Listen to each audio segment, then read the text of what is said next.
Meu nome é Samantha Mitchell e tenho 26 anos. Hoje, sou engenheira sênior de software em uma das maiores empresas de tecnologia do país, com sede em São Francisco. Mas, há 15 anos, vi o carro dos meus pais desaparecer em uma entrada de cascalho depois que me chamaram de um fardo financeiro e me deixaram em um lar temporário. No mês passado, eles me procuraram pela primeira vez, implorando por $50.000 para se salvarem da falência. A ironia não me escapa. Antes de compartilhar minha história, adoraria saber de onde você está assistindo. Curta e inscreva-se se você já teve que reconstruir sua vida depois que alguém desistiu de você. Sua jornada também importa.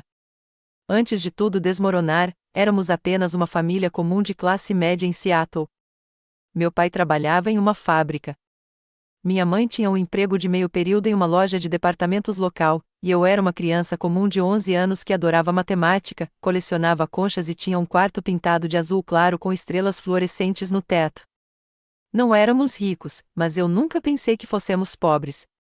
Tínhamos férias modestas na costa do Oregon todo verão. Eu ganhava roupas novas no início de cada ano letivo e nossa geladeira estava sempre cheia. Não era perfeita, mas era estável. Pelo menos era o que eu pensava. Olhando para trás agora, consigo ver os sinais de alerta que não percebi quando criança, as discussões sussurradas entre meus pais tarde da noite sobre contas de cartão de crédito, a mudança gradual da nossa casa de 3 quartos para um apartamento menor de 2 quartos do outro lado da cidade, a maneira como minha mãe calculava tudo no carrinho de compras antes de chegar ao caixa, a tensão crescente na voz do meu pai sempre que eu pedia alguma coisa, novos lápis de cor para a escola, dinheiro para uma excursão ou até mesmo um sorvete da loja da esquina. Meu pai perdeu o emprego em abril, cerca de 6 meses antes de me deixarem. A fábrica vinha enfrentando dificuldades há anos e finalmente fechou, deixando centenas de trabalhadores lutando em um mercado de trabalho já apertado. Lembro-me do dia em que ele chegou em casa mais cedo, com a lancheira ainda cheia e o rosto pálido. Eles vão nos fechar, disse-lhe a minha mãe, com a voz rouca. Com efeito imediato. Mamãe tentou pegar mais turnos na loja de departamentos, mas as horas extras não eram suficientes para cobrir nossas despesas. Os cheques de seguro-desemprego do papai mal cobriam o aluguel. Comecei a notar menos comida na despensa, o termostato ajustado mais baixo para economizar no aquecimento e a pilha crescente de envelopes com o selo aviso final no balcão da cozinha.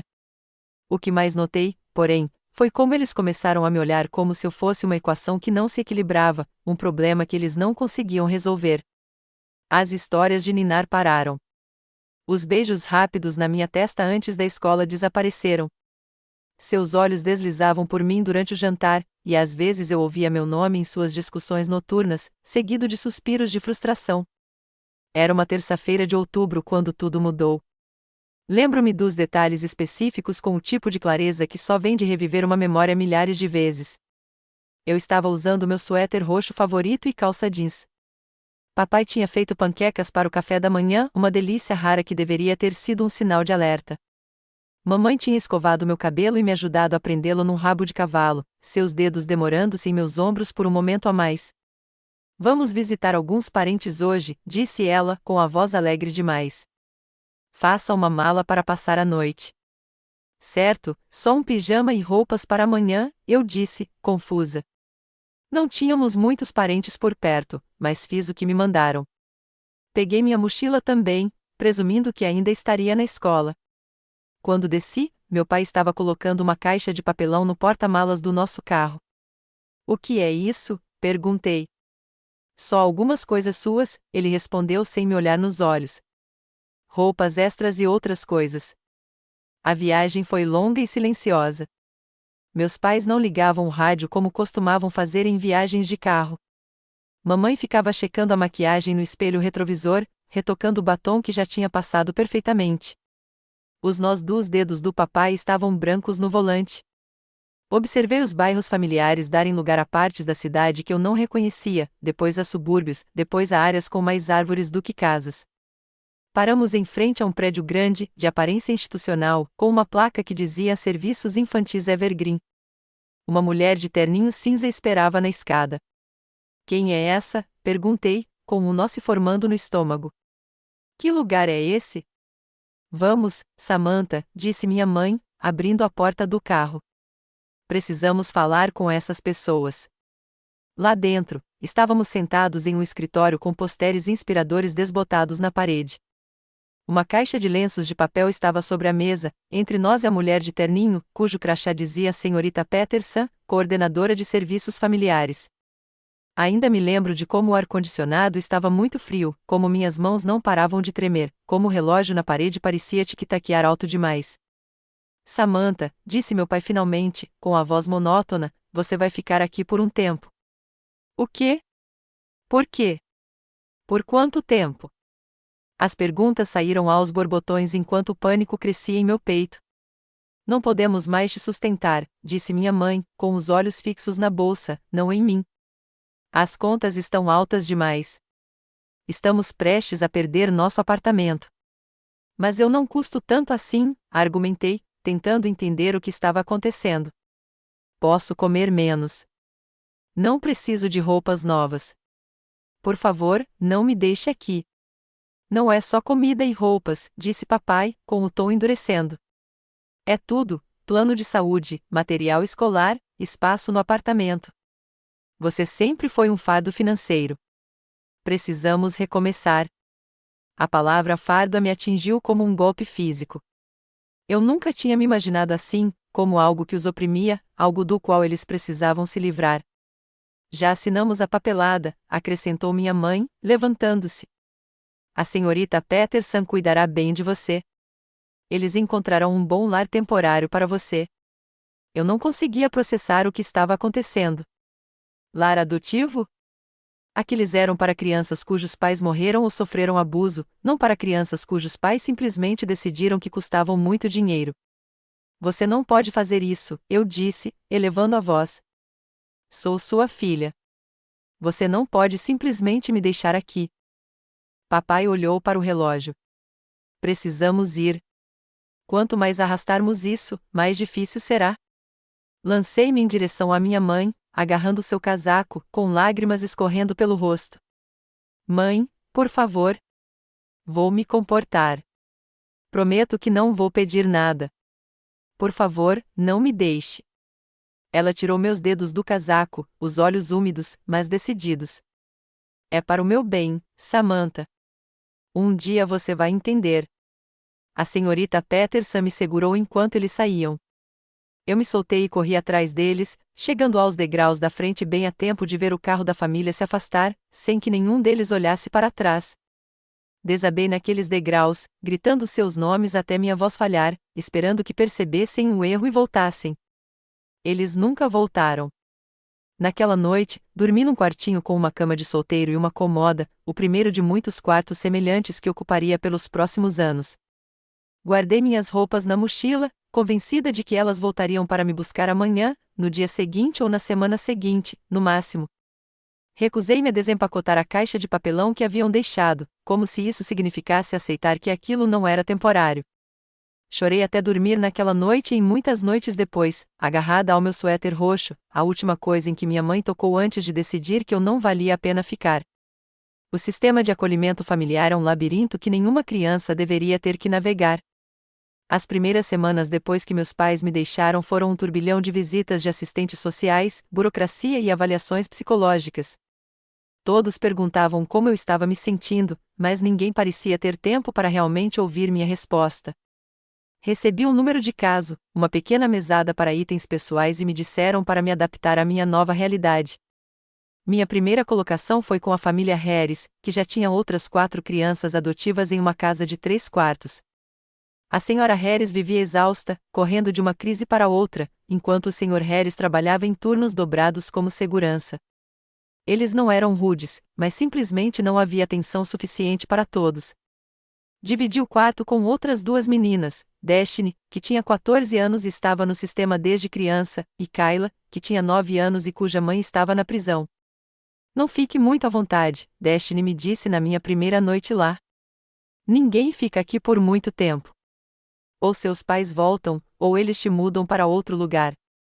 Meus pais vão voltar, insisti, ainda me agarrando àquela esperança. Destiny apenas me lançou um olhar triste e cúmplice. Claro que vão, novata. Claro que vão. A escola virou um pesadelo. Tive que me transferir para um novo distrito, e rapidamente se espalhou a notícia de que eu era uma criança adotiva. Os olhares de pena dos professores eram quase tão terríveis quanto as provocações dos colegas. Seus pais não te queriam? Perguntou uma menina durante o almoço. Minha mãe diz que só crianças ruins são mandadas para lares adotivos. Eu não sou ruim, sussurrei. Mas a semente da dúvida havia sido plantada. E se eu fosse? E se houvesse algo errado comigo que me tornasse inamável, impossível de manter? Minhas notas começaram a cair. Eu não conseguia me concentrar na aula, absorta demais em olhar para a porta, meio na expectativa, meio na esperança de que meus pais entrassem e me levassem para casa. Parei de levantar a mão, parei de participar de atividades em grupo, parei de fazer contato visual com qualquer pessoa. Era como se eu acreditasse que, ao me tornar menor, menos perceptível, eu também poderia me tornar um fardo menor, a palavra que ecoava na minha cabeça. Depois de 6 meses com a família Harris, fui transferido para minha segunda residência. A família Reynolds era mais rigorosa, porém mais estável. O senhor e a senhora Reynolds eram mais velhos, com quase 60 anos, e cuidavam de crianças há mais de 20 anos. Havia regras claras, consequências consistentes e uma tabela de tarefas rotativa que se aplicava igualmente a todos. Havia outras 3 crianças acolhidas lá, todos meninos mais novos que eu.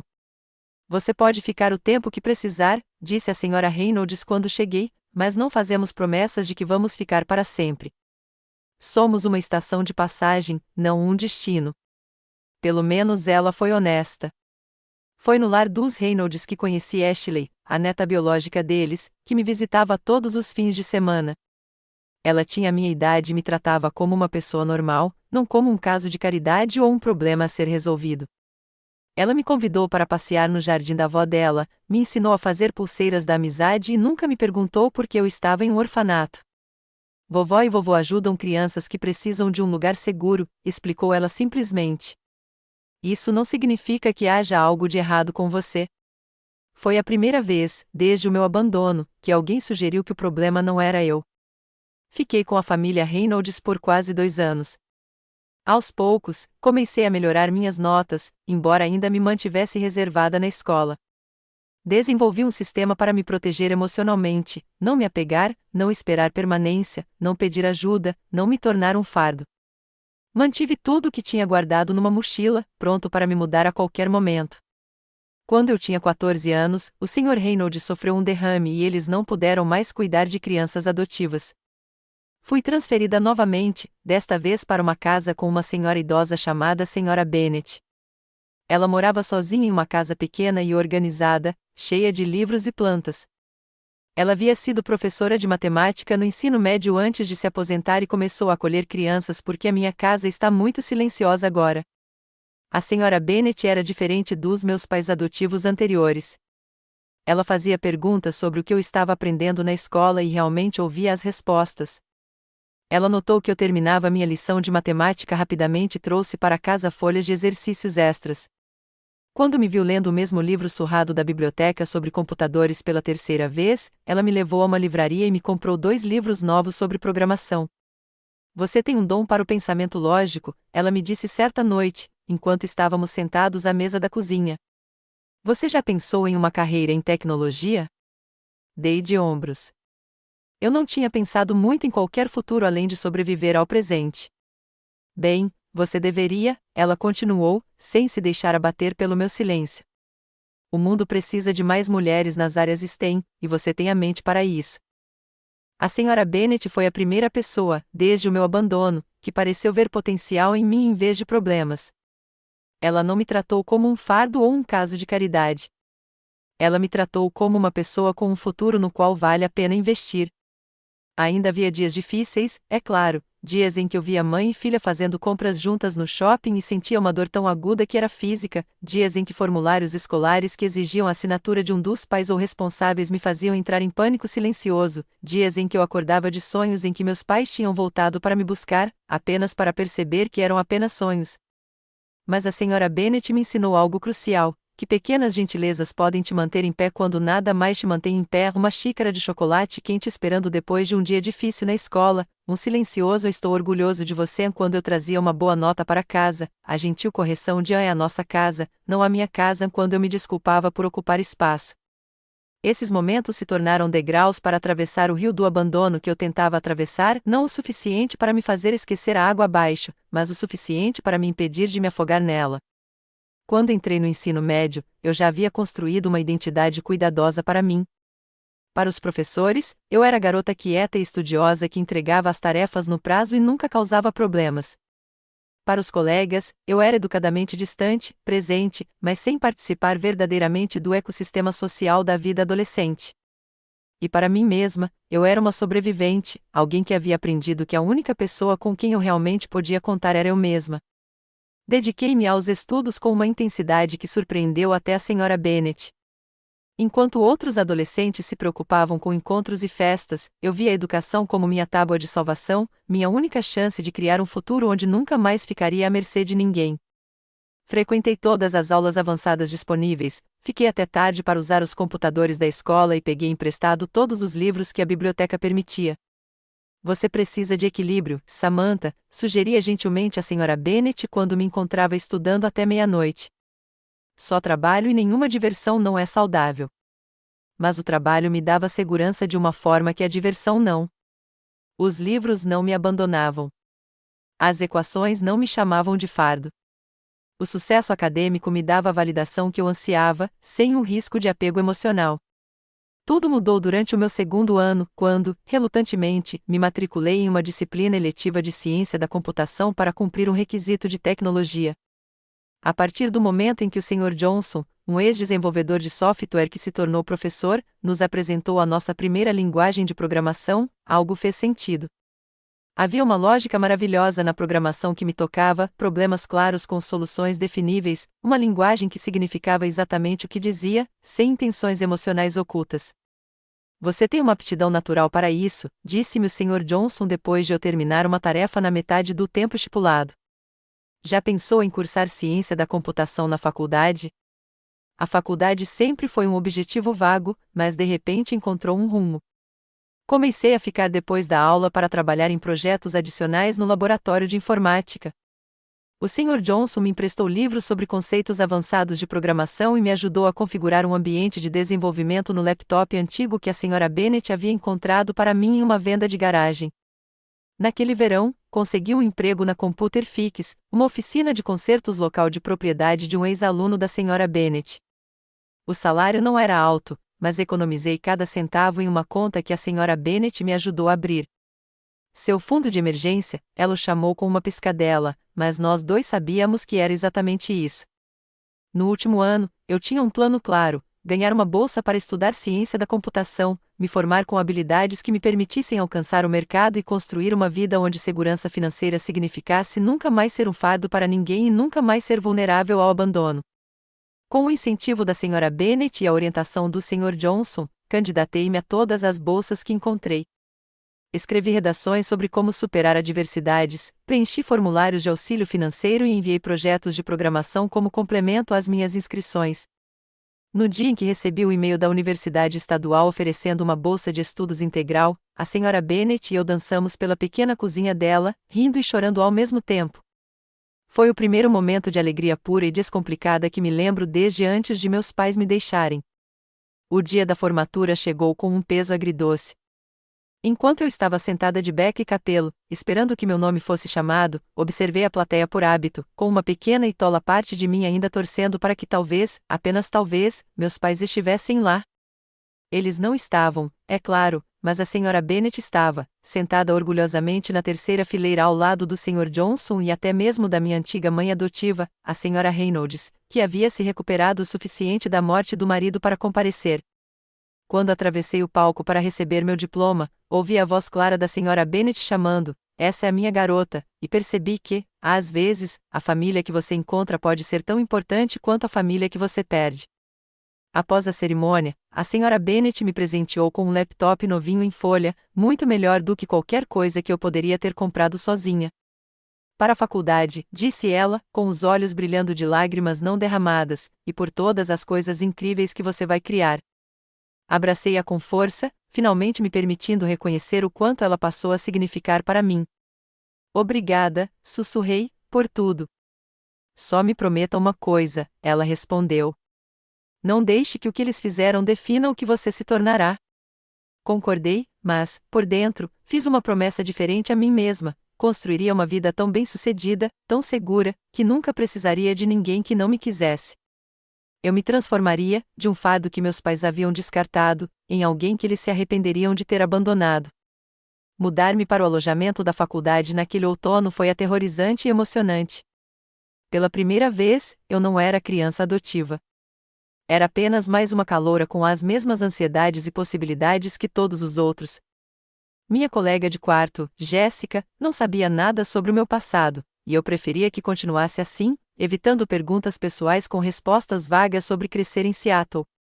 Enquanto desfazia minha mochila cuidadosamente arrumada, ainda um hábito após anos de mudanças inesperadas, coloquei o laptop da Sra. Bennett na minha mesa e observei aquele novo começo. O medo ainda estava lá, zumbindo sob tudo como radiação de fundo, mas ao lado dele havia algo novo: determinação, não apenas para sobreviver, mas para prosperar. A faculdade foi uma revelação e um desafio. Academicamente, eu me destacava de maneiras que até eu mesmo me surpreendia. O programa de ciência da computação era rigoroso, mas as estruturas lógicas e as abordagens de resolução de problemas eram naturais para mim. Tirei notas máximas, impressionei meus professores e rapidamente me tornei conhecido como alguém que conseguia desvendar até os problemas de programação mais complexos. Mas, social e emocionalmente, eu ainda lutava com as consequências do abandono. Eu mantinha a maioria das pessoas a uma distância cuidadosa, revelando pouco sobre minha formação e evitando perguntas pessoais. Minha colega de quarto, Jéssica, era persistente, no entanto. Ela me convidava para grupos de estudo, reservava um lugar para mim no refeitório e, aos poucos, ia derrubando as barreiras que eu havia construído.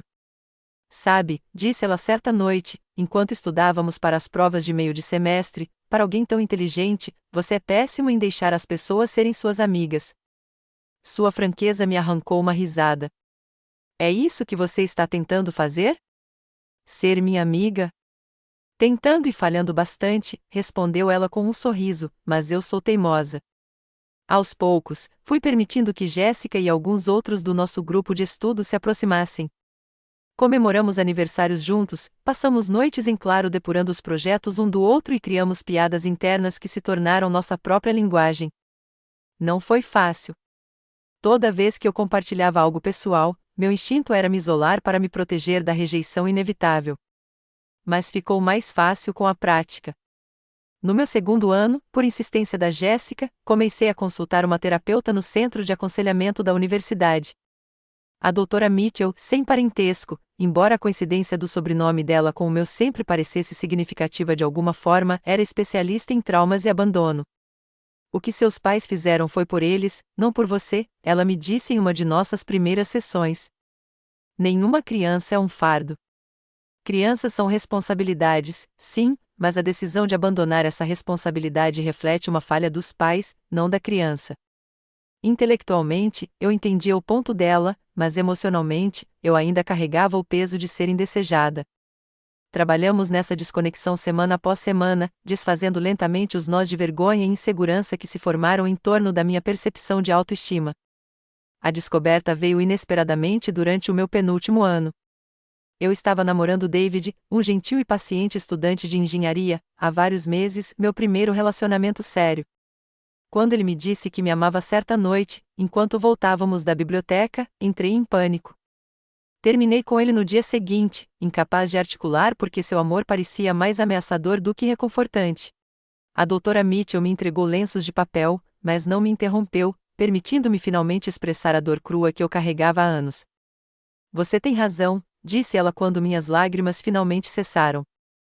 Os pais devem amar seus filhos incondicionalmente, e quando falham em fazer isso, é devastador. Mas o fracasso deles não define o seu valor. Foi um ponto de virada. Não me curei magicamente da noite para o dia, mas nomear a ferida central me permitiu começar a lidar com ela diretamente, em vez de construir minha vida em torno de evitá-la. Não voltei com o David, aquele relacionamento já tinha chegado ao fim, mas aprendi a ser mais aberta com os amigos que se mostraram confiáveis. Contei a Jéssica sobre o meu passado, sobre ter sido abandonada e ter crescido em um orfanato. A resposta dela, uma indignação feroz por mim, seguida de um abraço apertado e um simples perda deles, não foi mais curativa do que ela poderia imaginar. Profissionalmente, minha trajetória continuou ascendente. Um algoritmo que desenvolvi para um projeto de curso chamou a atenção de um recrutador de tecnologia visitante, o que me levou a um estágio de prestígio no verão anterior ao meu último ano. A cultura da empresa era intensa, mas estimulante, repleta de mentes brilhantes resolvendo problemas complexos. Pela primeira vez, me vi entre pessoas que me valorizavam explicitamente pelo que eu podia contribuir, minha inteligência, minha criatividade, minha ética de trabalho. 2 semanas antes do término do estágio, meu supervisor me chamou em sua sala. Cheguei esperando um feedback sobre meu projeto final, saí com uma oferta de emprego para depois da formatura, com um salário de 6 dígitos, opções de ações e auxílio para mudança para São Francisco. Normalmente não contratamos diretamente de estagiários, explicou ele, mas seu trabalho tem sido excepcional. Seria tolice deixar você ir para outro lugar. A validação foi inebriante. Naquele momento, de pé naquele escritório com paredes de vidro e a oferta de emprego em mãos, senti uma sensação de triunfo que ia além da realização profissional. Não era apenas um emprego. Era a prova de que eu tinha valor, de que valia a pena investir em mim, de que eu havia me transformado de um fardo em um ativo. Minha cerimônia de formatura foi muito diferente da minha formatura do ensino médio. A senhora Bennett estava lá, é claro, radiante de orgulho, mas também estavam o Sr. Johnson, que se tornará um mentor e amigo, Jéssica e nosso grupo de estudos, e até mesmo a Sra. Reynolds e 2 dos meus antigos irmãos adotivos.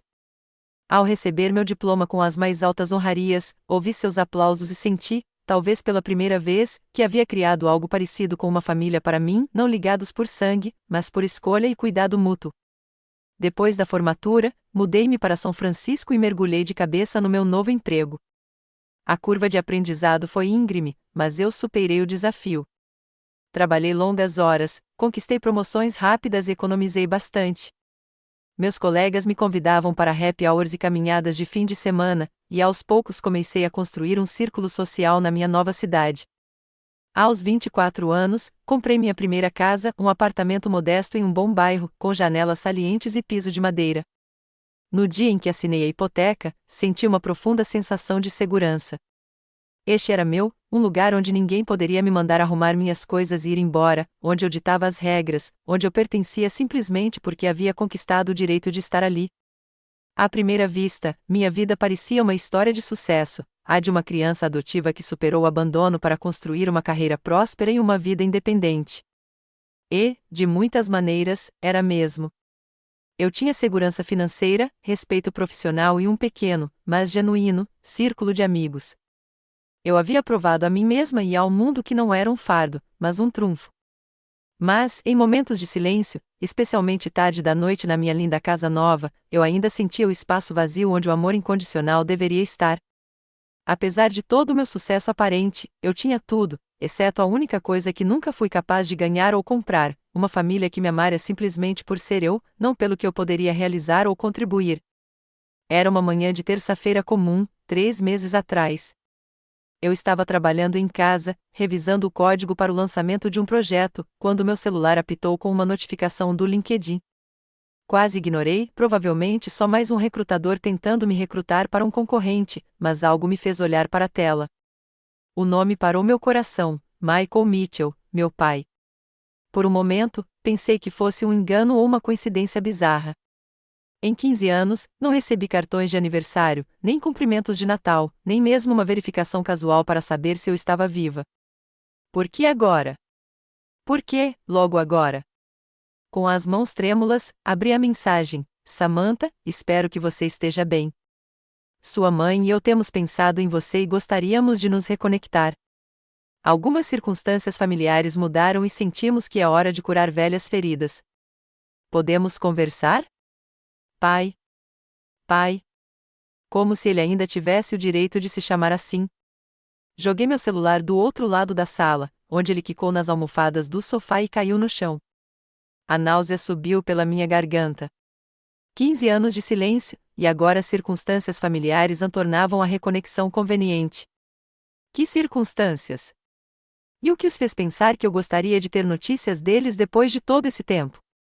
Liguei para Jéssica, que havia se mudado para São Francisco um ano depois de mim, elevado à potência de 2, e morava a poucos quarteirões de distância. Ela veio imediatamente, trazendo sorvete e uma fúria protetora que ajudou a contrabalançar meu choque. Você não deve nada a eles, disse ela com firmeza enquanto estávamos sentados na minha varanda. Nenhuma resposta, nenhum perdão, nada. Eu sei, respondi, mas algo dentro de mim precisava de respostas. Por que agora? O que eles queriam? No dia seguinte, discuti a mensagem com a doutora Mitchell durante nossa sessão semanal de videoterapia. Eu continuei a terapia mesmo depois da mudança, achando-a essencial para processar os impactos contínuos do meu abandono. O que você quer fazer? Ela perguntou depois que eu lhe mostrei a mensagem. Uma parte de mim quer ignorar, admiti, mas outra parte quer saber por que eles estão entrando em contato agora.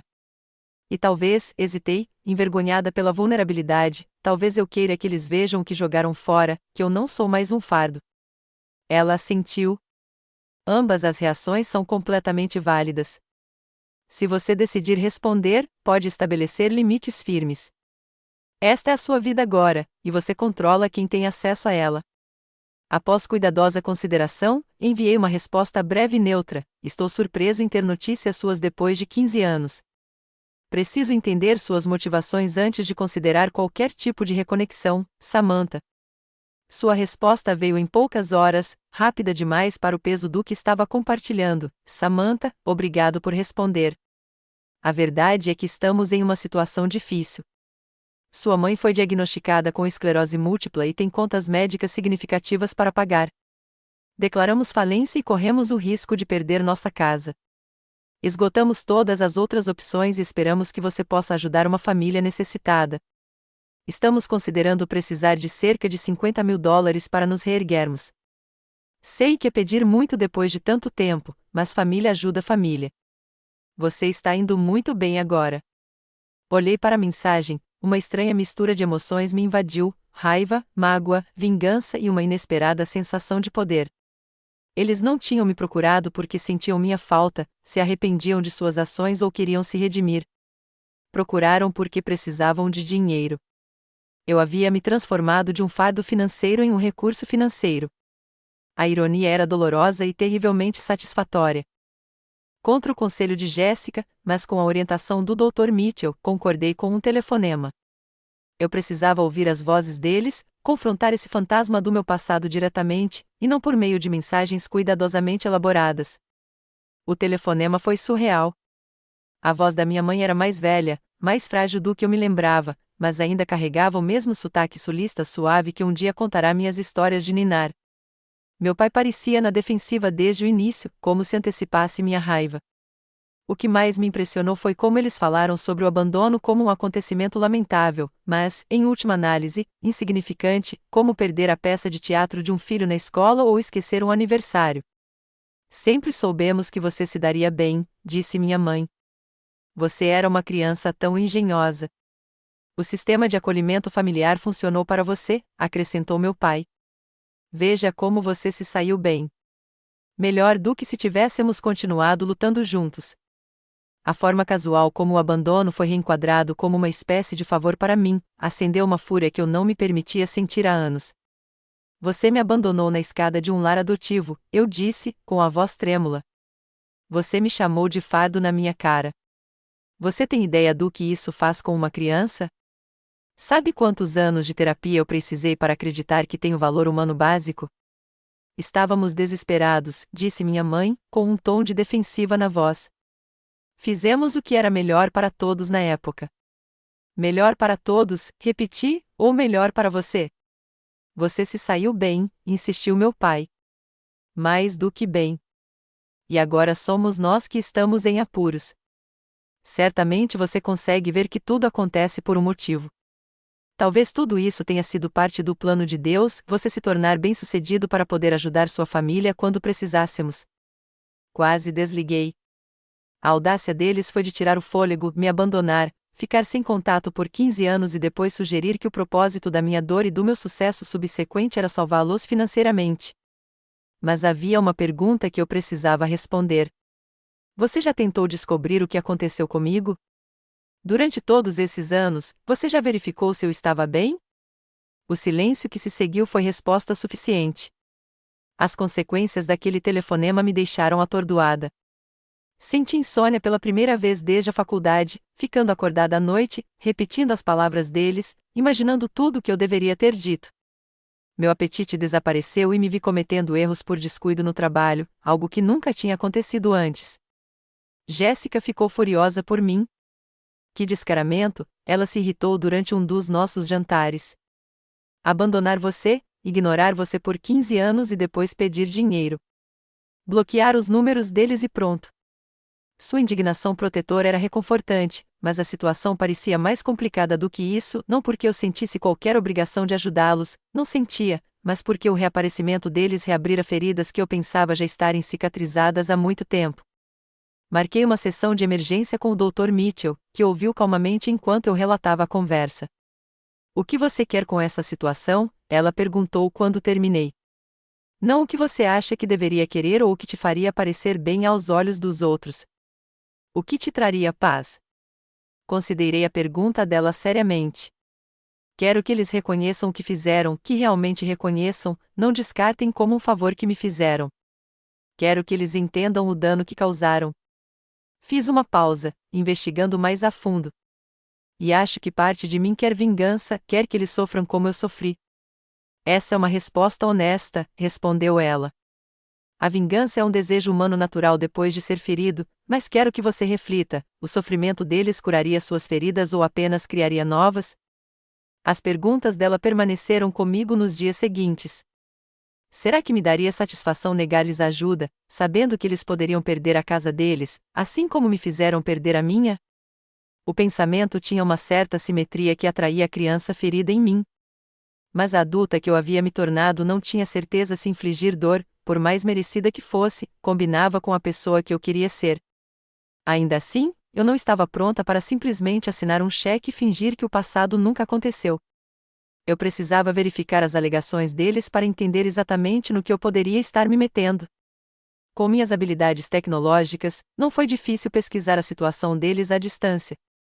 Confirmei que minha mãe havia de fato sido diagnosticada com esclerose múltipla 3 anos antes. As contas médicas se acumularam, especialmente depois que o plano de saúde do meu pai, através do novo emprego, cobria apenas parte dos tratamentos dela. Eles haviam declarado falência pelo capítulo 13 6 meses antes, mas não estavam conseguindo cumprir o plano de pagamento. O processo de execução hipotecária da modesta casa deles em um subúrbio de Tacoma havia começado. Os fatos coincidiam com a história deles, o que não me trouxe satisfação alguma.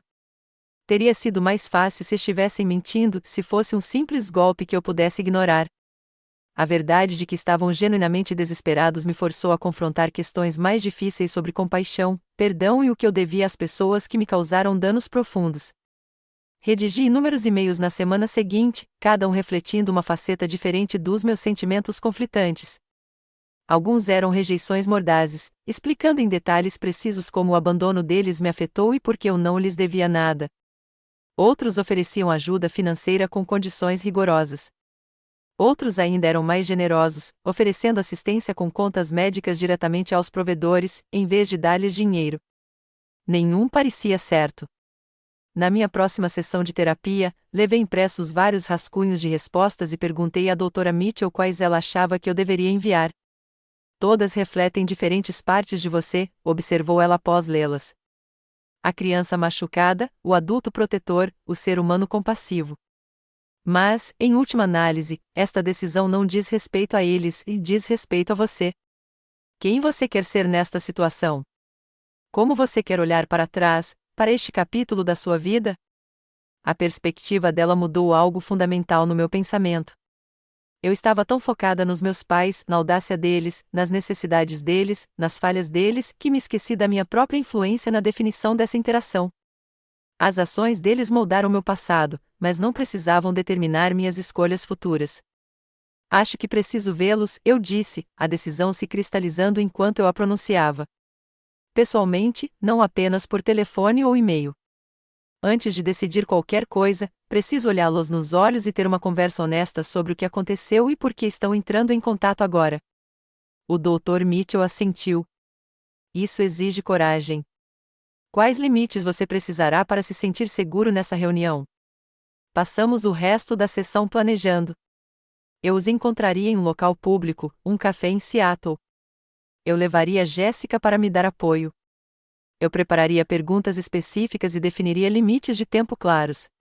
Mais importante ainda, eu me lembraria de que, independentemente de como a reunião fosse, eu não era mais a criança vulnerável que eles haviam abandonado.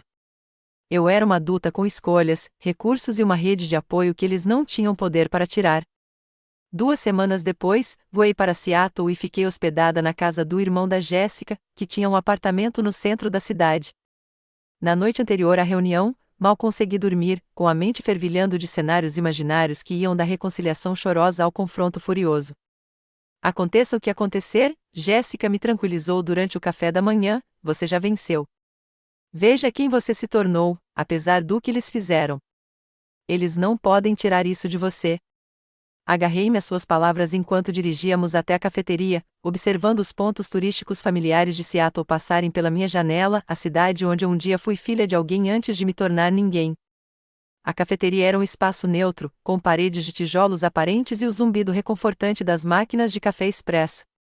Jéssica e eu chegamos 20 minutos antes, reservando uma mesa no canto que oferecia privacidade e uma vista desimpedida da entrada. Pedi um latte, mas não consegui beber, meu estômago estava muito apertado de ansiedade. Exatamente ao meio-dia, eles entraram. Vê-los depois de 15 anos era chocante, como olhar para estranhos familiares. O cabelo antes escuro do meu pai estava agora grisalho, seus ombros ligeiramente curvados. Minha mãe estava mais magra do que eu me lembrava, movendo-se cuidadosamente com a ajuda de uma bengala, um sinal visível de sua doença. Eles examinaram a sala e vi o momento de reconhecimento em seus olhos quando me avistaram. Jéssica apertou minha mão por baixo da mesa quando eles se aproximaram. Estou bem aqui, ela sussurrou. Samantha, disse minha mãe, com a voz trêmula, você está tão linda, tão adulta. Seguiu-se um momento constrangedor, pois elas pareciam indecisas entre me abraçar ou apertar minha mão.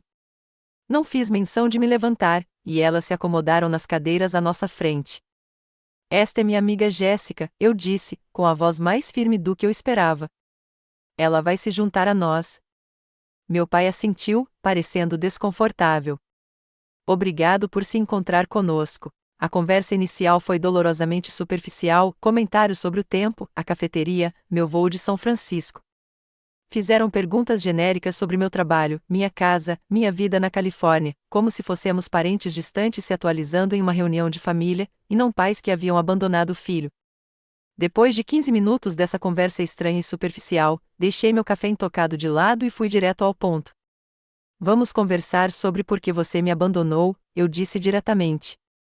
Preciso entender o que aconteceu 15 anos atrás antes de discutirmos qualquer coisa sobre o presente. Minha franqueza pareceu assustá-los. Eles trocaram olhares, e meu pai pigarreou. Estávamos em uma situação financeira desesperadora, começou ele, repetindo a explicação do nosso telefonema. A fábrica tinha fechado. Estávamos com o aluguel atrasado.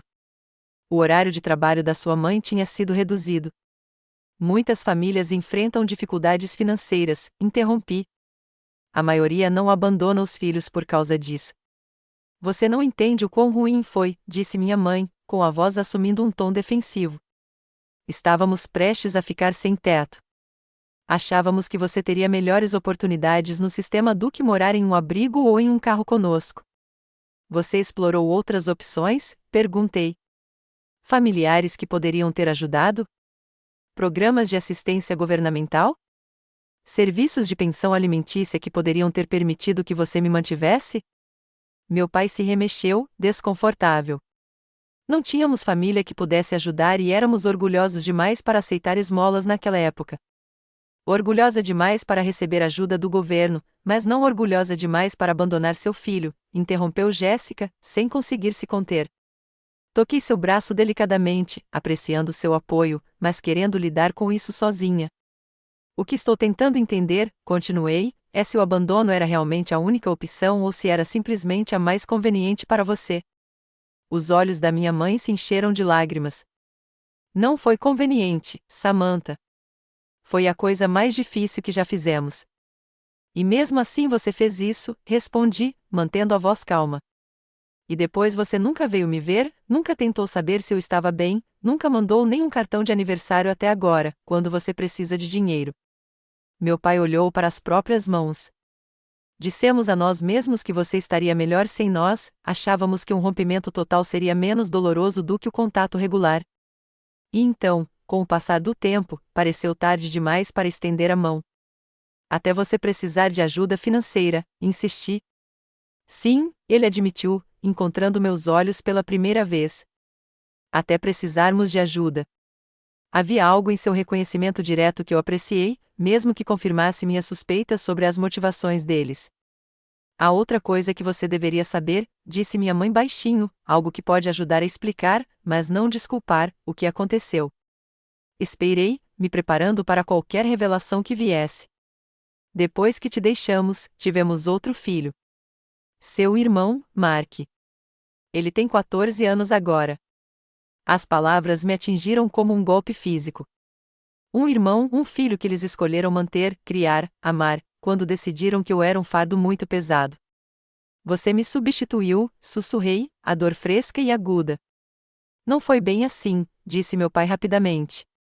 A Débora engravidou inesperadamente cerca de um ano depois de você ter ido para um orfanato. Estávamos começando a nos recuperar, tínhamos encontrado uma moradia mais barata. Mas você ainda não conseguiu me aceitar de volta, interrompi, entendendo as implicações. Um silêncio desconfortável caiu sobre a mesa. Por fim, meu pai falou, em voz baixa, a verdade é que não tínhamos condições de sustentar 2 filhos. Tínhamos que fazer uma escolha. E você o escolheu, eu disse, a última peça se encaixando. A criança que você ainda não tinha descartado. Samantha, começou minha mãe, estendendo os braços sobre a mesa em minha direção. Eu puxei minhas mãos para trás. Não, eu disse com firmeza. Preciso que vocês dois reconheçam exatamente o que fizeram, sem eufemismos sobre escolhas difíceis ou rompimentos. Você abandonou sua filha de 11 anos e a chamou de um fardo na cara dela. Você escolheu não descobrir o que aconteceu com ela por 15 anos. E quando finalmente entrou em contato, foi porque precisava de dinheiro, não porque queria se redimir.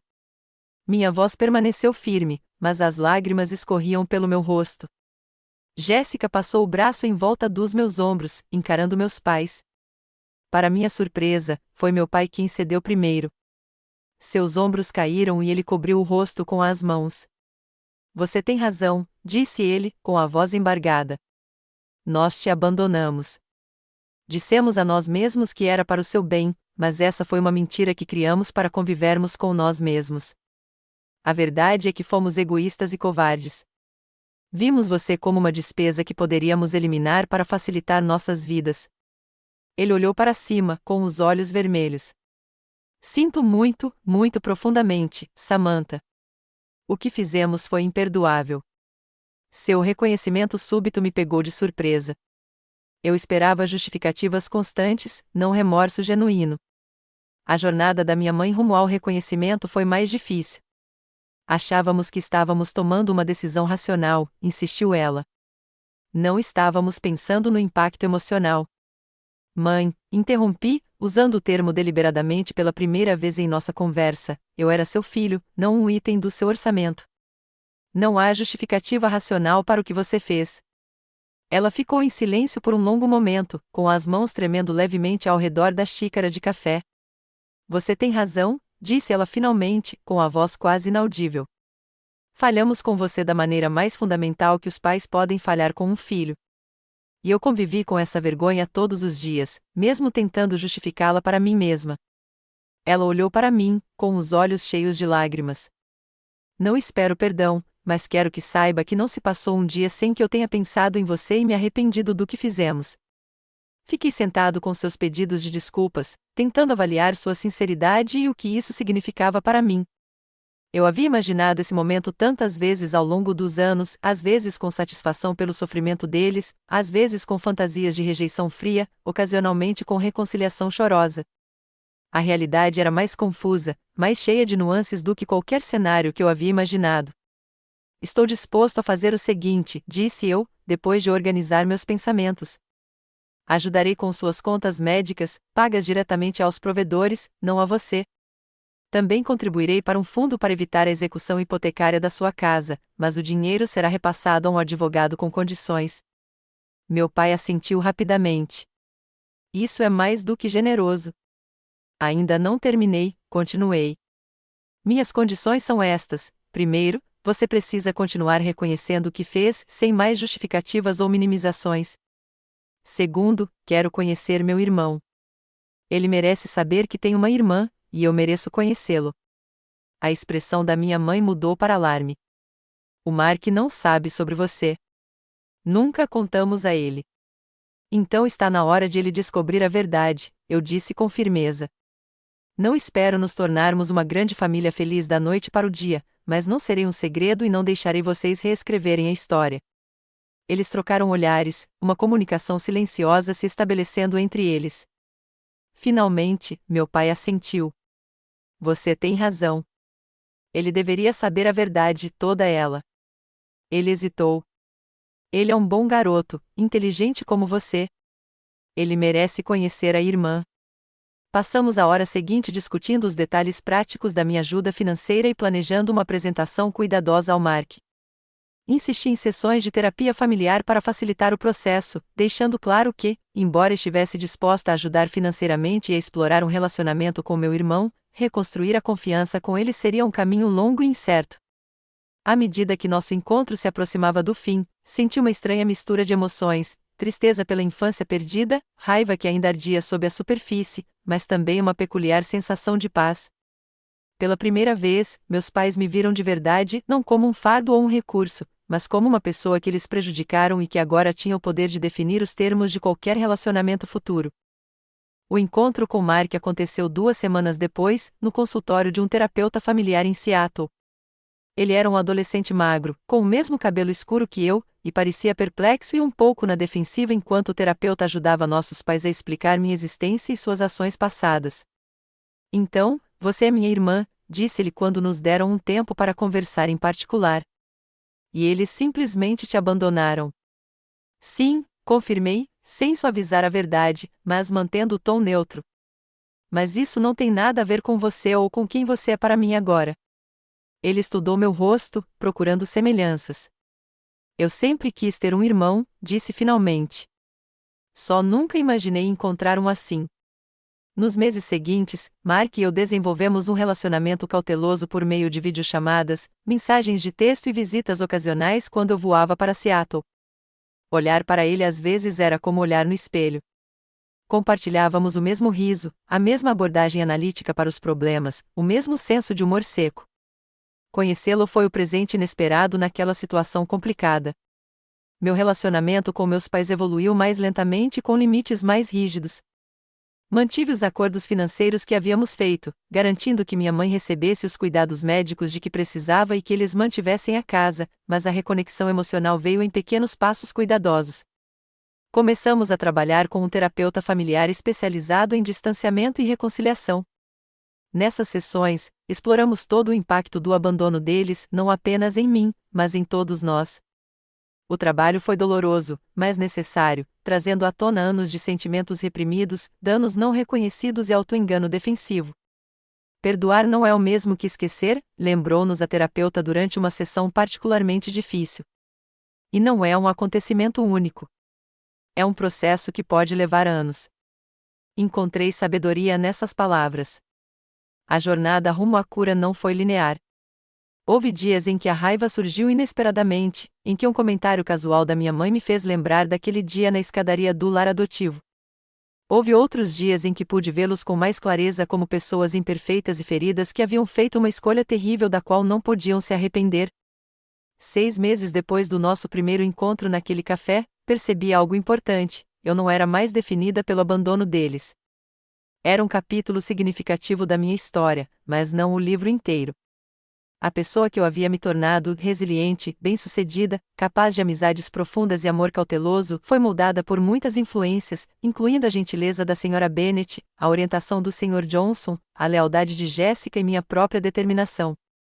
O abandono dos meus pais deixou feridas que sempre farão parte de mim, mas essas feridas cicatrizaram não em dureza, mas em sensibilidade à dor dos outros, apreço pela família escolhida e um compromisso firme em cumprir minhas promessas. Você se reconstruiu, observou o Dr. Mitchell durante uma de nossas sessões, do fardo que eles descartaram para a força da qual agora dependem. Isso não é apenas sobrevivência, é transformação. Suas palavras ressoavam com a verdade. Eu havia me transformado, não apesar do abandono, mas em um relacionamento complexo com ele. A menina de 11 anos deixada naquelas escadas do lar adotivo jamais poderia imaginar a mulher que eu me tornaria, alguém capaz de estabelecer limites, oferecer ajuda condicional e escolher meu próprio caminho rumo à cura. Minha vida agora é minha, moldada pelas minhas escolhas e não pela rejeição deles. Continuo construindo minha carreira, aprofundando minhas amizades e explorando cautelosamente a possibilidade de namorar novamente, agora com uma melhor compreensão dos meus gatilhos de abandono. Mantenho um relacionamento com Mark que existe independentemente dos meus sentimentos complexos em relação aos nossos pais. E honro a família que escolhi, Jessica, Sra. Bennet e outros que me amaram não pelo que eu podia oferecer, mas simplesmente por quem eu sou. O caminho a seguir não é claro nem simples. A reconciliação não é garantida nem necessária para minha felicidade. O que importa é que a escolha é minha, perdoar ou não, conectar-me ou distanciar-me, ajudar ou reter. Meu valor nunca foi determinado pela capacidade deles de reconhecê-lo, e meu futuro não é limitado pelos seus fracassos passados. Eu me reconstruí do fardo que eles descartaram para a força da qual agora dependem. Minha vida é minha, e isso é algo que ninguém jamais poderá abandonar novamente. Você já teve que se reconstruir depois que alguém desistiu de você? O abandono moldou sua capacidade de confiar ou construir relacionamentos? Adoraria ouvir suas histórias nos comentários abaixo. Às vezes, o mais reconfortante é saber que não estamos sozinhos em nossas experiências.